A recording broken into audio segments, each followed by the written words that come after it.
Hello my dear friends, welcome to your channel.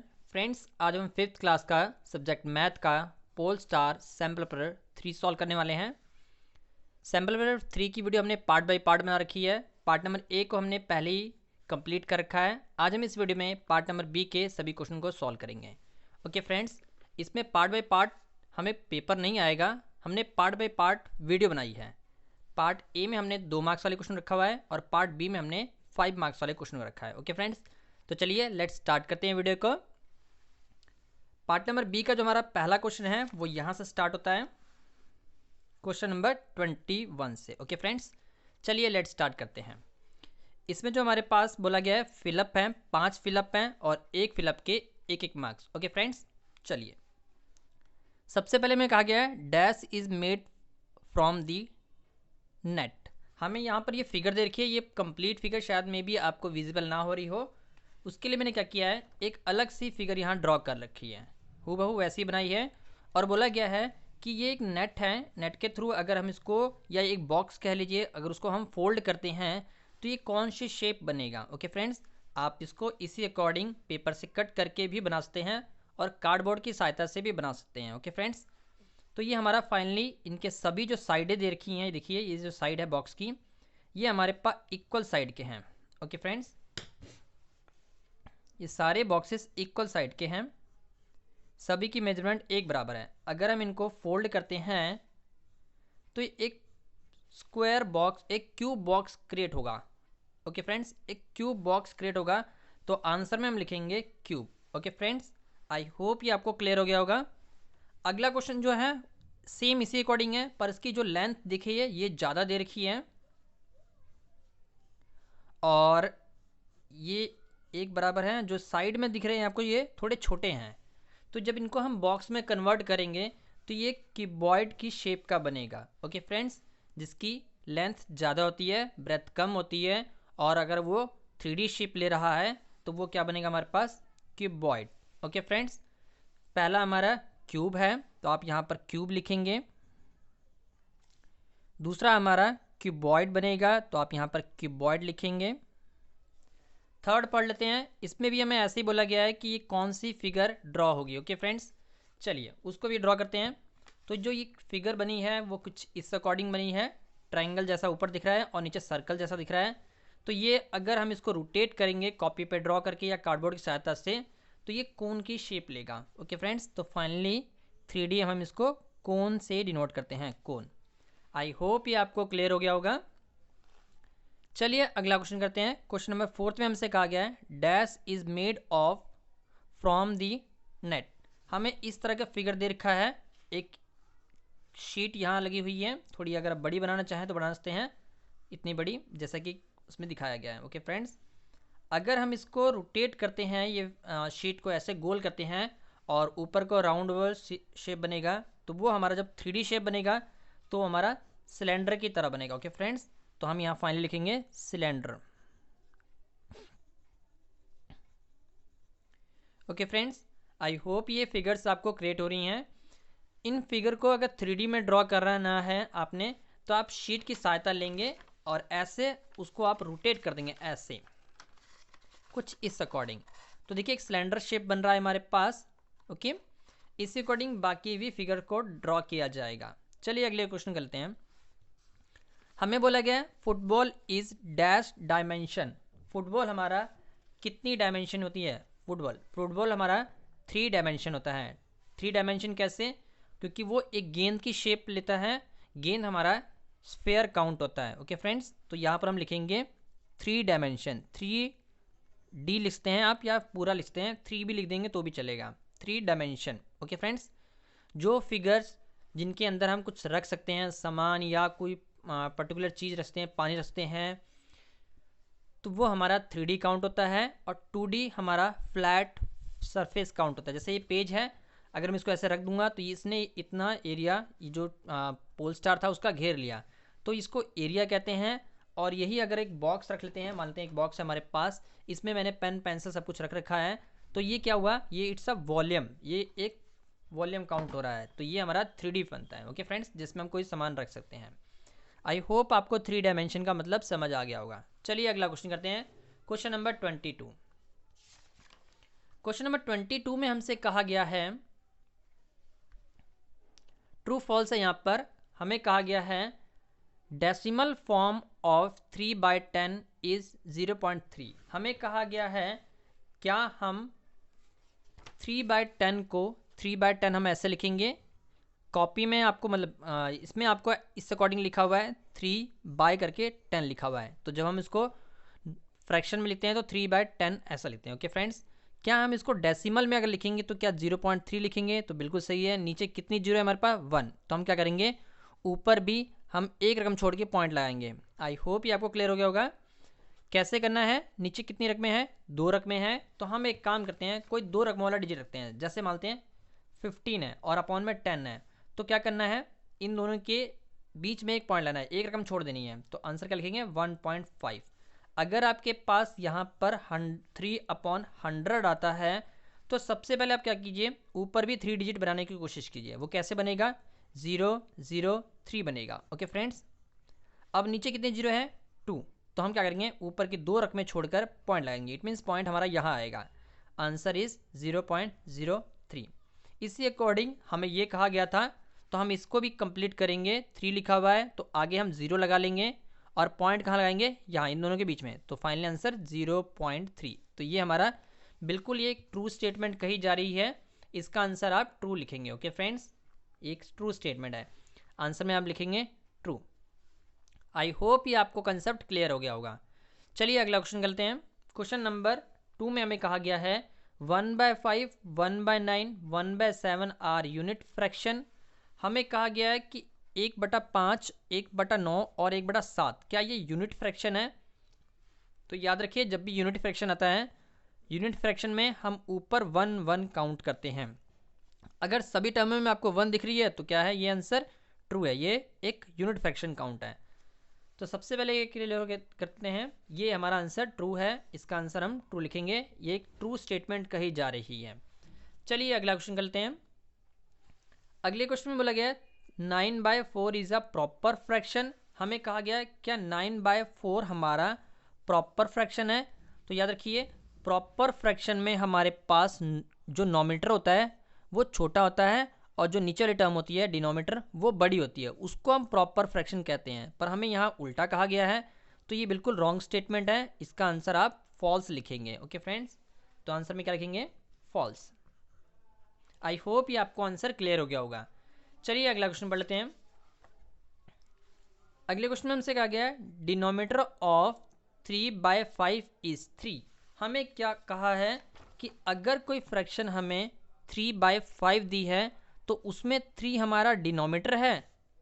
तो याद रखिए, ऊपर वाली टर्म को हम नोमिनेटर कहते हैं और नीचे वाली टर्म को डिनोमिनेटर कहते हैं। तो हमारा इस क्वेश्चन में डिनोमिनेटर क्या है, 5, और हमें कहा है कि क्या हमारा 3 डिनोमिनेटर है? तो ये बिल्कुल रॉन्ग स्टेटमेंट है, इसका आंसर आप फॉल्स लिखेंगे। ओके फ्रेंड्स, फॉल्स लिखेंगे इसका आंसर। अगर यही हमें बोलता कि 5 हमारा डिनोमिनेटर, यहाँ 3 की जगह पे 5 बोलता तो बिल्कुल ये सही स्टेटमेंट हो जाती, पर हमें क्या कहा है 3 इज अ नोमिनेटर, तो सॉरी डिनोमिनेटर है, तो ये 3 हमारा नॉमिनेटर है, इस अकॉर्डिंग ये आंसर फॉल्स हो जाएगा। ओके फ्रेंड्स, चलिए अगला क्वेश्चन करते हैं। हमें कहा गया है 1/2 is the lowest form of 2/4। बोला गया है 2/4 है, क्या हमारा लोएस्ट फॉर्म 1/2 बनेगा? तो हम क्या करेंगे, 2/4 को कट करेंगे। तो कैसे कट करेंगे, 2 1 द 2, 2 2 द 4, तो ऊपर क्या आया 1 और नीचे क्या आया 2, तो बिल्कुल सही है जी, 1/2। इट मीन्स ये एक लोएस्ट टर्म है, इसको हम और छोटा नहीं कर सकते। तो ये एक ट्रू स्टेटमेंट कही जा रही है, इसका आंसर आप फाइनली ट्रू लिखेंगे। ओके फ्रेंड्स, क्या लिखेंगे, ट्रू। चलिए अगला क्वेश्चन करते हैं। अगले क्वेश्चन में हमसे कहा गया है question number 23, find the greater and smaller 5 digit number using 5, 1, 8, 6 and 7। Also find difference of these number. हमें क्या करना है, 5 कहा गया है, 1, 8, 6 और 7, इनका पहले हमें ग्रेटर नंबर बनाना है। तो ग्रेटर नंबर कैसे होता है, तो हम उसके लिए लिखेंगे greater 5 digit number. Okay friends, ये लाइनें आप यहाँ पर मेंशन करेंगे। ओके फ्रेंड्स, ये लाइनें आपने यहाँ मेंशन करना है। उससे पहले देखिए 23 जो क्वेश्चन है उसमें हमारे पास 2 क्वेश्चन बोले गए हैं, क्वेश्चन नंबर ए और क्वेश्चन नंबर बी। जो आपको अच्छे से आता है वही यहाँ पर आपने सॉल्व करना है। ओके फ्रेंड्स, जिसको हम अपनी कॉपी पे यहाँ पर सॉल्व करके दिखा रहे हैं। ये लाइनें लिखना बहुत ज़रूरी है, तभी आपको 5 मार्क्स मिलेंगे। चलिए यहाँ स्टार्ट करते हैं इसको। तो लिखेंगे ग्रेटर 5 डिजिट नंबर, इनमें से हम 5 डिजिट नंबर बनाएंगे, वो भी ग्रेटर नंबर। तो सबसे बड़ा डिजिट नंबर कौन सा है, वो हमारा है 8। तो सबसे पहले हमने 8 लिख लिया। उसके बाद कौन सा नंबर है 7, तो हमने 7 लिखा, फिर 6, 5 और लास्ट में 1। तो ये मेरा ग्रेटर नंबर बन जाएगा। फिर हम क्या करेंगे, स्मॉलर 5 डिजिट नंबर भी निकालेंगे, क्योंकि हमें उन्होंने स्मॉलर भी कहा था, ग्रेटर और स्मॉलर। तो स्मॉलर में क्या करना है, यही टर्म को हम उल्टा करके लिखेंगे। तो सबसे पहले 1 लिख लेंगे, 5, 6, 7 और 8। ओके फ्रेंड्स, ग्रेटर नंबर और स्मॉलर लिखने के बाद हम क्या करेंगे, इनको सब्ट्रैक्ट कर देंगे, क्योंकि हमें डिफरेंस निकालने को कहा गया था। डिफरेंस इट मीन्स इन दोनों के बीच का अंतर। तो हम क्या करेंगे, फाइनली सिंपली इसको माइनस कर देंगे। तो ये हमारे पास आंसर आ जाएगा 71973। यही हमारा आंसर आ जाएगा। तो आप इसको बाकायदा लाइनें लिख कर आप यहाँ सॉल्व करेंगे। ओके फ्रेंड्स, याद रखिए 23 नंबर क्वेश्चन में हमारे पास 2 क्वेश्चन बोले गए हैं। जो आपको आता है उनमें से आपने एक ही क्वेश्चन अटेम्प्ट करना है। ऐसा नहीं है कि नीचे वाला भी क्वेश्चन आप अटेम्प्ट कर लें। जो आपको सबसे आसान लगे या जो सबसे अच्छे से आपको आता है, उसी क्वेश्चन को पेपर में आप अटेम्प्ट कीजिएगा। चलिए हम एक काम करते हैं, क्वेश्चन नंबर बी भी पढ़ते हैं। अगर आपको अच्छा लगे तो आप उसको भी अटेम्प्ट कर सकते हैं। हमें क्या कहा हुआ है, right smaller and greater number can be round of 100 nearest 1000। Nearest 1000 करना है टू गेट अ 5000। हमें कहा गया है कि हमें एक ग्रेटर नंबर ही बनाना है और स्मॉलर नंबर ही बनाना है, उसका राउंड ऑफ करना है और नियरेस्ट 1000 टू गेट अ 5000, क्योंकि हमें वो 5000 के नियरेस्ट ही बनाना है। ओके फ्रेंड्स, स्मॉलर और ग्रेटर। चलिए इस क्वेश्चन को हम आपको अलग तरह से सॉल्व करके दिखाएंगे। फिलहाल हमने इस क्वेश्चन में जो अच्छे से अटेम्प्ट करने के लिए एक ही क्वेश्चन लिखा हुआ है, ताकि आप कंफ्यूज ना हो, इसलिए हमने सिर्फ एक ही क्वेश्चन को सॉल्व किया है। ओके फ्रेंड्स, चलिए क्वेश्चन नंबर 24 कर लेते हैं। अगर क्वेश्चन नंबर 23 का आपको बी आता है तो बी आप अटेम्प्ट कर लीजिएगा। ओके फ्रेंड्स, एक ही अटेम्प्ट करना है, जो मर्जी अटेम्प्ट कीजिए। क्वेश्चन नंबर 24 में हमसे कहा गया है solve 72 plus 48 multiply by 36 divided by 18 minus 9। Okay friends, जो ये क्वेश्चन है ये हमारा, सबसे पहले इसके लिए हमें बोर्ड मास रूल पढ़ना पड़ेगा। तो चलिए एक काम करते हैं, आपको पहले बोर्ड मास थोड़ा सा क्लियर करते हैं। बोर्ड मास क्या होता है, बोर्ड मास का फॉर्मूला जो है वो कुछ इस अकॉर्डिंग है। बोर्ड मास में BODMAS और ये फॉर्मूला। तो क्या करेंगे, सबसे पहले आपको इसकी फुल फॉर्म क्लियर करते हैं।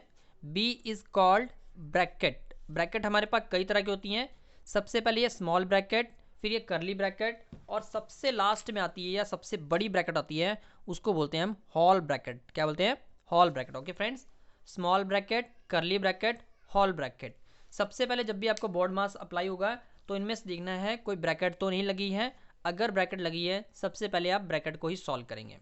उसके बाद आता है हमारे पास ओ आता है। O is called order of power. कई लोग इसको ऑफ भी पढ़ते हैं, बी से ब्रैकेट, ओ से ऑफ। ओके फ्रेंड्स, तो ऐसा नहीं है। O is called order of power. It means अगर आपकी इक्वेशन में या फिर आपके सवाल में पावरिंग लिखी है, जैसे कि 2 की पावर 5, 3 की पावर 4 या 7 की पावर 2 एक्सेट्रा, ऐसा कुछ भी लिखा हुआ है, तो सबसे पहले हम उसको सॉल्व करेंगे। चलिए इसके बाद आते हैं हम डी इज कॉल्ड डिवाइड। हम अपनी इक्वेशन में देखेंगे हमारे पास डिवाइड वाली टर्म कहाँ लिखी है। अगर डिवाइड वाली टर्म हमें मिल रही है तो सबसे पहले हम डिवाइड करेंगे। ओके फ्रेंड्स, याद रखिए ब्रैकेट अगर है तो ब्रैकेट सॉल्व करना है, नहीं है तो अगला स्टेप आएंगे ऑर्डर ऑफ पावर। अगर ऑर्डर ऑफ पावर आपकी क्वेश्चन में दिया हुआ है तो आप उसको सॉल्व करेंगे, अगर नहीं दिया है तो और आगे आएंगे डिवाइड के केस में। फिर हम अपनी इक्वेशन में देखेंगे क्या हमें किसी भी टर्म के बीच में डिवाइड दिया हुआ है। डिवाइड का सिंबल ऐसा होता है, अगर दिया है तो उसको हम सॉल्व करेंगे, इट मीन्स उसको डिवाइड करके लिखेंगे। नहीं दिया है तो देन हम एम की तरफ बढ़ेंगे। एम इज कॉल्ड मल्टीप्लाई या मल्टीप्लिकेशन। ओके फ्रेंड्स, प्रोडक्ट भी कहा जाता है, मल्टीप्लाई भी कहा जाता है, डॉट भी कहा जाता है, क्रॉस भी कहा जाता है। मल्टीप्लाई को हम कई नेम से जानते हैं। आई रिपीट अगेन, कौन कौन चीज़ें हैं, हम उसको प्रोडक्ट कहते हैं, हम उसको क्रॉस कह सकते हैं, हम उसको मल्टीप्लाई कह सकते हैं। ओके फ्रेंड्स, हम उसको जैसे यहाँ क्रॉस लिखा हुआ है या सिंपली मल्टीप्लाई या ऑफ भी कहते हैं, ऑफ का मतलब भी मल्टीप्लाई होता है। ओके फ्रेंड्स, और डॉट का मतलब भी मल्टीप्लाई ही होता है। इस तरह के और भी टर्म्स हैं जिनसे मल्टीप्लाई काउंट किया जाता है। उसके बाद हम क्या करेंगे, अगर डिवाइड का केस नहीं दिया है, इन सभी में से कोई चीज़ नहीं दिया या हम ये सब सॉल्व कर चुके हैं, तो मल्टीप्लाई सॉल्व करेंगे। फाइनली मल्टीप्लाई सॉल्व करने के बाद, मल्टीप्लाई हम कब करेंगे, जब हमारे पास दो रकमों के बीच में क्रॉस लगा है या प्रोडक्ट करने को बोला गया है या फिर क्रॉस करने को बोला गया है, डॉट करने को बोला हुआ है, इट मीन्स सारा मल्टीप्लाई करने को बोला है। उसको सॉल्व करने के बाद फिर हम देखेंगे अपनी इक्वेशन में हमें ऐड आ रहा है, A is called add. Add दिया हुआ है किसी दो रकमों के बीच में, तो हम सबसे पहले उनको ऐड करेंगे। ऐड करने के बाद जो सोल्यूशन में अगर फिर भी इक्वेशन बच गई है तो फाइनली हम उसको सब्ट्रैक्ट करेंगे, अगर दिया है तो सब्ट्रैक्ट में ऐसा सिंबल होता है। ओके फ्रेंड्स, आई होप ये आपको बोर्ड मास का रूल क्लियर हो गया होगा। बोर्ड मास का रूल इसी अकॉर्डिंग फॉलो होता है। ओके फ्रेंड्स, इसी अकॉर्डिंग हम ये बोर्ड मास के थ्रू रूल अप्लाई करते हुए आपको एक क्वेश्चन सॉल्व करके दिखाएंगे। तो चलिए बोर्ड मास का वो सवाल भी पढ़ लेते हैं। हमने ये स्टेटमेंट उठाई है। ओके फ्रेंड्स, तो ये लिखा हुआ है 72 + 48 इंटू में 36 डिवाइडेड बाय 18 - 9। इसमें देखने को मिल रहा है कि हमारे पास ब्रैकेट नहीं दिया है, तो हम ब्रैकेट नहीं सॉल्व करेंगे, है ही नहीं तो कहाँ सॉल्व करेंगे। पावरिंग फॉर्म भी नहीं दी है, तो फिर हम आगे चलते हैं। डिवाइड दिया हुआ है, तो डिवाइड देखने को मिला कि हमें इन दो रकमों के बीच में डिवाइड दे रखा है। तो फाइनली हम क्या करेंगे, सबसे पहले इनको डिवाइड करेंगे। डिवाइड कैसे करेंगे, अगर हम 36 को 18 से डिवाइड कर दें तो हमारे पास कितना आएगा, 2 आएगा। कितना आएगा, 2। तो फाइनली 72 हम वैसे का वैसे ही नोट करेंगे, 48 भी वैसे ही नोट करेंगे, और ये डिवाइड भी मल्टीप्लाई था वो भी हमने वैसा ही नोट किया, सिर्फ इन दोनों के बीच की जगह पे हमने 2 लिख दिया है। क्यों, क्योंकि उसका रिजल्टन हमारे पास 2 आया है, और पीछे की रकमें जो है -9 वैसे का वैसे ही है। अब हम क्या करेंगे, फिर हम देखेंगे मल्टीप्लाई और कहीं तो नहीं दिया हुआ, डिवाइड और कहीं तो नहीं दिया है, तो कहीं और डिवाइड नहीं दिया है, सिंपली अब क्या दिया हुआ है, मल्टीप्लाई। देखते हैं मल्टीप्लाई है, तो बिल्कुल मल्टीप्लाई है, इन दोनों के बीच में मल्टीप्लाई है। तो हम क्या करेंगे, 48 को 2 से मल्टीप्लाई कर देंगे, जिससे कि हमारा आएगा 96। तो हम यहाँ लिखेंगे 96, और बाकी टर्मों को वैसा ही नोट कर दिया। फिर देखते हैं कहीं और मल्टीप्लाई है इस केस में, तो नहीं है जी। अब हम अगले केस पे उड़ेंगे, ऐड। तो ऐड कहाँ है, तो ऐड ये देखिए, इन दोनों के बीच में ऐड दिख रहा है, तो हम इन दोनों को ऐड करेंगे। जब इन दोनों को ऐड करेंगे, 96 में अगर हम 72 ऐड करें तो कितना आएगा हमारे पास, 168। तो हम 168 यहाँ लिख देंगे, और -9 वैसे का वैसा ही चलता आ रहा था, फाइनली हम इसको यहाँ लिख देंगे। अब हम क्या करेंगे, इसमें से 9 माइनस कर लेंगे, 9 माइनस करने पे कितना आएगा, 159। फाइनली ये हमारा आंसर आ जाएगा। इसको हमने बोर्ड मास थ्रू के रूल के अकॉर्डिंग सॉल्व किया है। इसी अकॉर्डिंग आपको और भी क्वेश्चन आए उनको सॉल्व कीजिए। अगर किसी बोर्ड मास के क्वेश्चन में आपको दिक्कत आती है, हमें कमेंट बॉक्स में लिखिए, हम उसको सॉल्व करके पर्टिकुलर अलग वीडियो बनाकर भी दे देंगे। ओके फ्रेंड्स, इसी चैनल के माध्यम से। चलिए अब जो हमारा अगला क्वेश्चन है, जो हमारा किताब का क्वेश्चन, देखिए वही क्वेश्चन है। देखते हैं 24 नंबर क्वेश्चन लिखा हुआ है यहाँ पर, तो यहाँ पर फाइनली हम लिख लेते हैं क्वेश्चन नंबर 24। ओके फ्रेंड्स, तो ये हमने सॉल्व कर लिया है। आई होप ये क्वेश्चन आपको क्लियर हो गया होगा। तो ये क्वेश्चन आपने यहाँ पर अच्छे से सॉल्व करना है, डिवाइड मल्टीप्लाई दिखाने की जरूरत नहीं है, आप सिंपली इसको ऐसे सॉल्व करके दिखा सकते हैं। ओके फ्रेंड्स, चलिए अगले क्वेश्चन की तरफ बढ़ते हैं। Question number 25। क्वेश्चन नंबर जो 25 है वो हमें क्या कहा हुआ है, हमें कहा गया है the following pie chart represent the favourite colour of 5th class student, observe the pie chart carefully. हमें क्या कहा गया है कि इस चार्ट को हमने केयरफुली पढ़ना है, और कहा गया है कि ये एक पाई चार्ट है। बिल्कुल सही है जी, जो सर्कल में हमारे पास फिगर बनती है वो हम उसको पाई चार्ट से काउंट करते हैं। हमें कहा गया है कि फेवरेट कलर बताए गए हैं, स्टूडेंट्स के फेवरेट कलर जो कि 5वीं क्लास के हैं। तो उसके बाद उन्होंने कहा कि आंसर दी फॉलोइंग क्वेश्चन, और हमें कुछ क्वेश्चन पूछे गए हैं, उनके जस्ट हमें सिर्फ आंसर देने हैं। चलिए, जो ये फिगर है थोड़ी आपको क्लियर नहीं दिख रही होगी, इसके लिए मैंने क्या किया है, इस फिगर को यहाँ सेपरेट बना दिया है। ओके फ्रेंड्स, सबसे पहले देखिए जो ये वाला यहाँ दिख रहा है आपको, ये 1/2 लिखा हुआ है, ये हमारा रेड कलर है। ओके फ्रेंड्स, उसके बाद ऊपर देखिए यहाँ पर येलो लिखा हुआ है तो हमने यहाँ पर येलो लिख लिया और 1/8 लिखा हुआ है। फिर यहाँ पर ब्लू लिखा हुआ है तो हमने यहाँ ब्लू लिखा और 1/8 लिख दिया इसका भी। और नीचे में देखिए ये जो चीज़ है ये हमारा ग्रीन है, ये 1/4 लिखा हुआ है। आई होप ये आपको क्लियर हो गया होगा डायग्राम। यहाँ पर शायद मे भी होता है वीडियो में आपको क्लियर ना दिख रहा हो ये डायग्राम, पर हमने इसीलिए यहाँ पर सेपरेटली ड्रॉ कर लिया है। चलिए क्वेश्चन नंबर 1 पढ़ते हैं, इसका क्या कहा हुआ है क्वेश्चन में और उसका हम आंसर देंगे। हमें कहा गया है how many student of class in fraction like green colour. हमें कहा गया है हाउ मैनी स्टूडेंट, कितने स्टूडेंट हैं, of a class in fraction. Fraction में हमें बताना है लाइक ग्रीन कलर, जो ग्रीन कलर को पसंद करते हैं। तो देखिए ग्रीन कलर का जो फ्रैक्शन दिया हुआ है वो क्या है, 1/4 दिया हुआ है। तो सिंपली हम यहाँ लिखेंगे फर्स्ट नंबर पाकर 1/4। ओके फ्रेंड्स, इसी अकॉर्डिंग आप यहाँ पर भी लिखेंगे आंसर लिखकर, आंसर नंबर 1 लिखकर 1/4 लिखेंगे। ओके फ्रेंड्स, इसी अकॉर्डिंग आपने आंसर देना है आपको। चलिए अगला क्वेश्चन पढ़ते हैं। अगले क्वेश्चन में हमसे कहा गया है which colour is like by most of the student of class. हमें कहा गया है कि जो ये क्लास दिया गया है इसमें सबसे ज़्यादा जो बच्चों को पसंद आने वाला कलर है वो कौन सा है, या जो पसंदीदा कलर है वो कौन सा है। तो देखिए सबसे ज़्यादा है रेड। रेड कितना है, क्लास का 1/2 पार्ट है, मतलब आधे बच्चे रेड कलर को पसंद करते हैं। तो हम क्या लिखेंगे, सिंपली लिखेंगे कितने बोला गया है, which colour is like most by the student of the class. सिर्फ कलर बताना है कौन से कलर को ज़्यादा पसंद करते हैं। तो हमने यहाँ क्या लिखा, रेड। इसी अकॉर्डिंग आप भी आंसर में लिखकर यहाँ लिखेंगे रेड।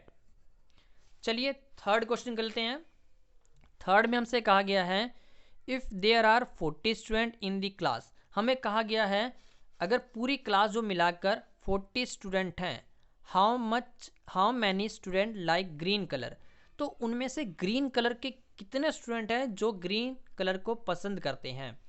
तो हम क्या करेंगे, सिंपली टोटल स्टूडेंट कितने हैं 40 और ग्रीन कलर को पसंद कितने कर रहे हैं 1/4। तो हमने यहाँ लिख दिया 1/4।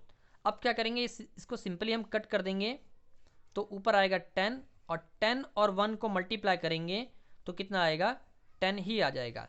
फाइनली ये क्या है, नंबर ऑफ स्टूडेंट काउंट हो जाएंगे 10 स्टूडेंट जो ग्रीन कलर को पसंद करते हैं। तो हम क्या लिखेंगे यहाँ पर आंसर में, आप ये बाकायदा सोल्यूशन दिखा सकते हैं 40 × 1/10 कट करके 10, तो यहाँ लिख देंगे 10 स्टूडेंट। ओके फ्रेंड्स, आप इसी अकॉर्डिंग पेपर में भी करेंगे।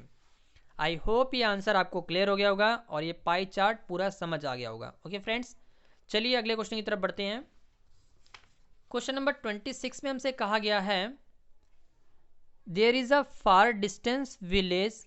हमें कोई डिस्टेंस दिया गया है और एक सिमरन है जो साइकिल से साइकिलिंग कर रही है इन दी विलेज। विलेज के अंदर वो साइकिलिंग कर रही है सिमरन, और जो ये बोला गया इट्स अ मैप फॉलोइंग, ये मैप को फॉलो कर रही है। जैसे कि हम फ़ोन में मैप देखते हैं या फिर नॉर्मली हम पर जो मैप होता है उसको हम देख रहे हैं, या डिस्टेंस काउंट कर दिया गया है।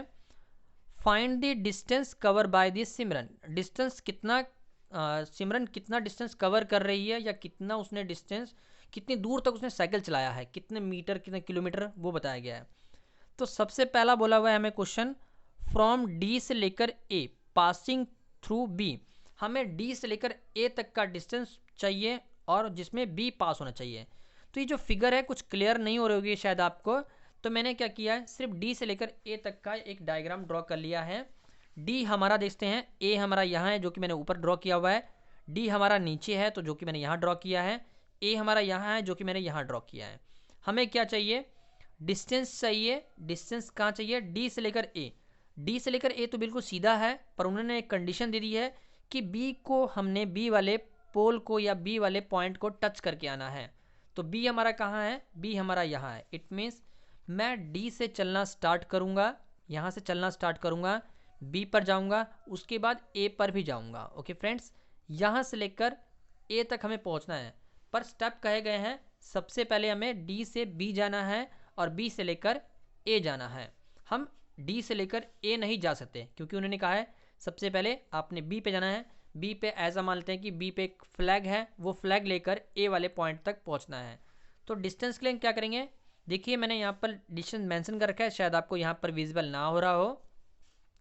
1335 मतलब 1335 मीटर यहाँ से लेकर ए से लेकर बी का डिस्टेंस है, और बी से लेकर ए तक का डिस्टेंस 1580 है।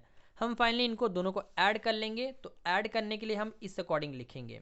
ओके फ्रेंड्स, दोनों को लिख कर और ऐड कर देंगे, कितना आएगा 2915 मीटर उसने डी वाले पॉइंट से लेकर ए तक का जो डिस्टेंस तय किया है, कितना है 2915 metre. Okay friends, I hope ये आंसर आपको समझ आ गया होगा।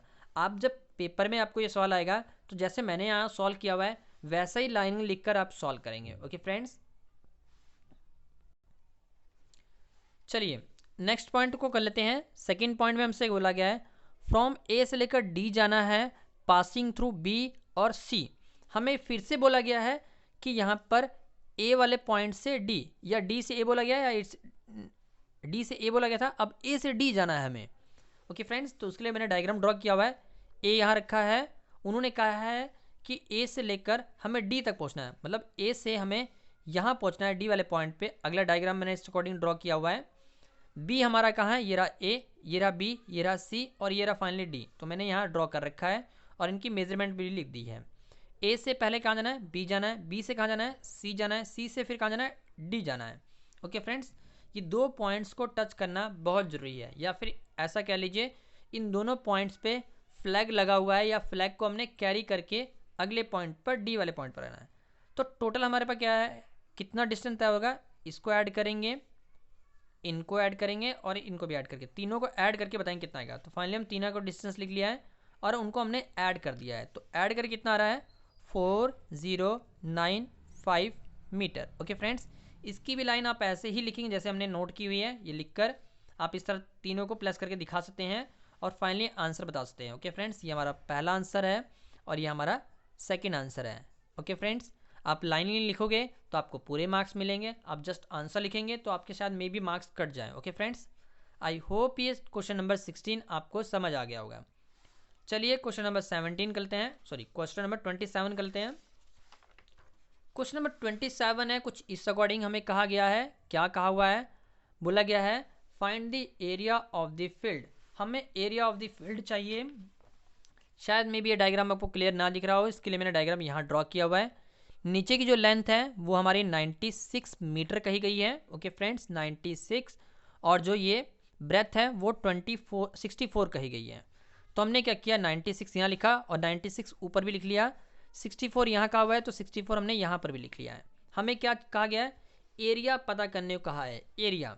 तो उसके लिए हम क्या करेंगे, लाइनें लिखेंगे ऐसी, length of rectangle field 90 metre, breadth of rectangle field कितना 64 मीटर, एरिया चाहिए। तो एरिया ऑफ रेक्टेंगल फील्ड का फॉर्मूला है length into breadth. Okay friends, length into breadth हमारा एरिया ऑफ रेक्टेंगल का फॉर्मूला है।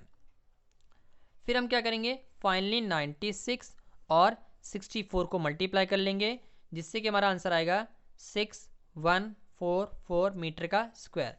एरिया ऑफ फील्ड आ जाएगा 6144 metre का स्क्वायर। इसी अकॉर्डिंग आप ये आंसर यहाँ पर लाइनों में लिखकर ही सॉल्व करेंगे। ओके फ्रेंड्स, आई होप ये आंसर आपको क्लियर हो गया होगा। ओके फ्रेंड्स, इसमें आपको एक चीज़ और क्लियर करें, क्वेश्चन नंबर जो 27 है उसमें हमें दो क्वेश्चन कहे गए, क्वेश्चन नंबर ए और question number B. Okay friends, question number A और क्वेश्चन नंबर बी जो आपको अच्छे से आता है आप उसी क्वेश्चन को अटैम्प्ट कीजिएगा। चलिए, ये हमने क्वेश्चन नंबर 27 का ए फिनिश कर लिया है।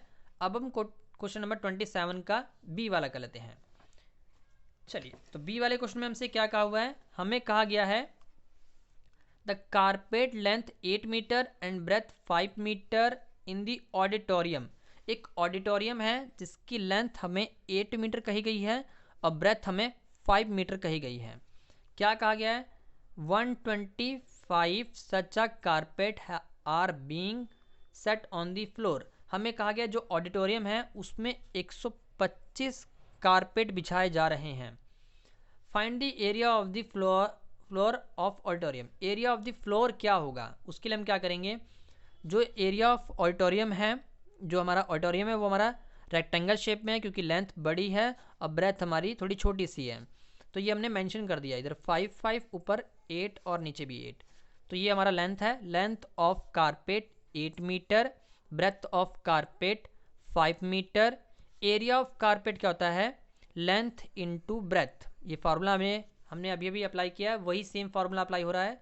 तो हम क्या करेंगे, 8 और 5 को मल्टीप्लाई कर लेंगे जिससे कि आंसर आएगा 40 मीटर का स्क्वायर। ओके फ्रेंड्स, तो ये क्या आया 40 मीटर, ये हमारा एरिया ऑफ 1 कारपेट है। एक कारपेट का एरिया हमारा 48 आया है।